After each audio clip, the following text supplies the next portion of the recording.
Major Fagan, distinguished guests and friends and family of the 31st Air Defense Artillery Brigade and the 3-2 Air Defense Artillery Lethal Strike Battalion. Good morning, and thank you all for being here today as we place yet another great mark in the great history of this great battalion. 3-2 is ready now to deploy to the CENTCOM AOR to occupy at least 3 battle positions in at least 3 countries in order to deter the enemy, assure our regional partner nations, and if necessary, defeat enemy air and missile threats in order to defend assigned critical assets. The purpose of the mission at hand is to defend U.S. and allied capability to detect, disrupt, and destroy enemy capability before the enemy can detect, destroy, and disrupt us. Your mission in theater is what you have been training to do.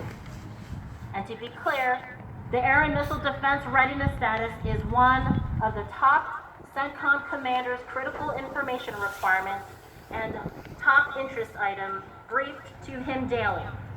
Very few other weapon systems, other than Patriot and the family of air defense systems, rise to the interest at strategic level every morning at their 3- and 4-star battle updates. Not only in the theaters, but in the National Military Command Center in the Pentagon. Oh, by the way, this is the same acclaim that only the Joint Ballistic Missile Systems across all of Department of Defense have. Top interest items, regardless of the theater: CENTCOM, PACOM, U.S. Forces Korea, and U.S. Forces Japan, Europe, and yes, U.S. Homeland Missile Defense. Over 30% of this battalion is no stranger to this very mission that lays ahead in CENTCOM.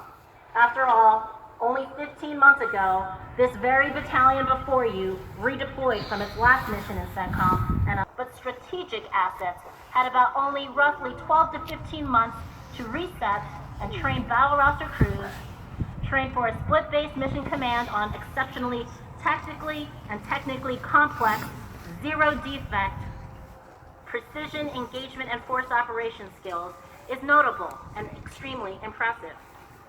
Further impressive is that this formation did all this in the face of sustainable readiness model and Objective T. What this means is that we train a team, a crew, a formation, and then after all that work, sometimes we have to break those trained crews because someone comes down on orders for school or PCS or ETS, and sometimes at the worst times. In fact, even if we have team members who are soon PCSing to another duty station or leaving us either for ETS or retiring, we are still deploying them because we need every single person assigned to this formation, and then we will redeploy them in time to process out to their next duty station or the Army. So indeed, the arena is different and more difficult now than for those in other branches, and for those who came before us, or for those who will never know. Indeed, the Army has soldiers for only one purpose: to deploy and win our nation's wars. Each member of this team is ready to do just this. So to everyone in the Lethal Strike Battalion, job superbly and exceptionally well done. In the last 15 months, you have undergone immense amounts of highly intense, multi-echelon field and lab training for nearly consecutive 7 months. You had no choice, but in the face of it all, you faced a challenge, and no other formation could have done this much with as much gusto, rigor, and results. What an outstanding team standing before us. No one could have done what you have done. Ladies and gentlemen, let's give this team a great round of applause.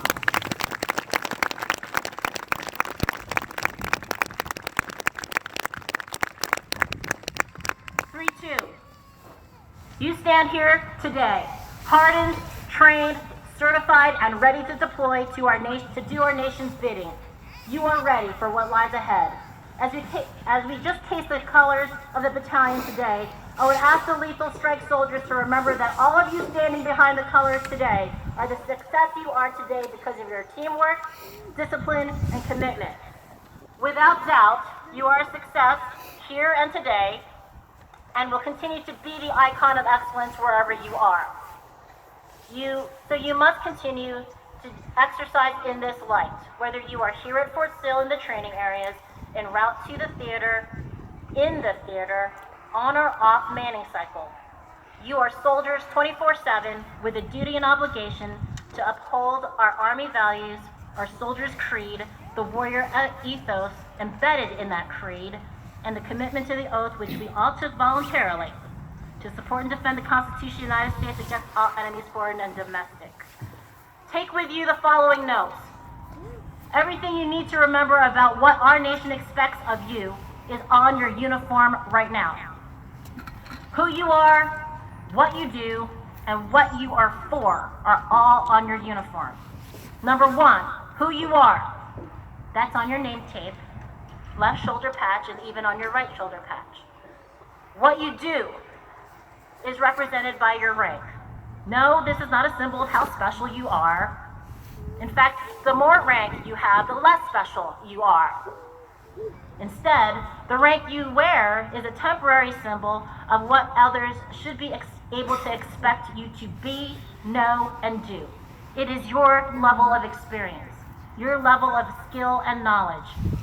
Your rank should symbolize to you your role in your team as a team member.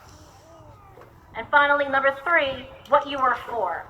You are part of the less than 1% who chose to serve this nation in the military uniform. Less than 1%. You got here by an oath, and we need to keep that promise to the American people by our attitude and our conduct.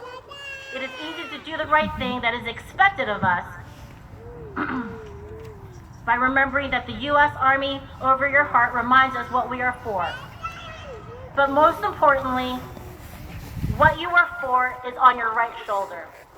Our nation's flag, which we wear every day, is our daily reminder of what we stand for.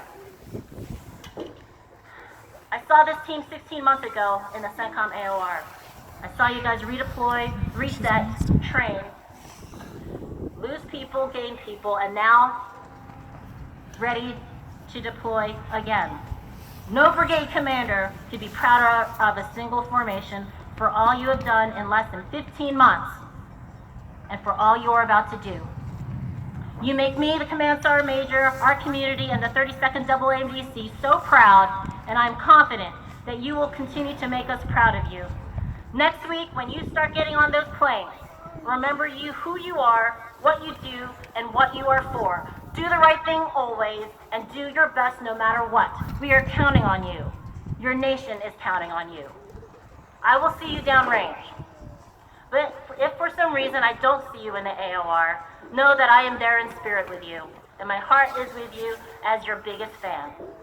Now, to the part of this battalion that is not going downrange right away, or maybe not at all, you have two incredibly tough missions ahead: accountability, care, and readiness of early redeployers, late arrivals, late deployers, and turn-in of excess equipment, caretaking of our families, and taking care of our facilities. And finally, Bravo 3-2, 96-hour PTDO. No joke. Your job is readiness across all aspects: personnel, supply, equipment, and training. You too are charged with remembering who you are, what you do, and what you are for, because it is not easy what you're about to do. But you too will execute these missions with precision, excellence, and pride. On behalf of the 32nd AAMDC Command, thank you to Garrison, LRC, FCO staff, and Fort Sill community for their exceptional support. It has only been with your professionalism, camaraderie, and brotherhood that this mighty battalion has been able to do its mission without fail. Thank you. 3-2, ready and vigilant, unleash hell.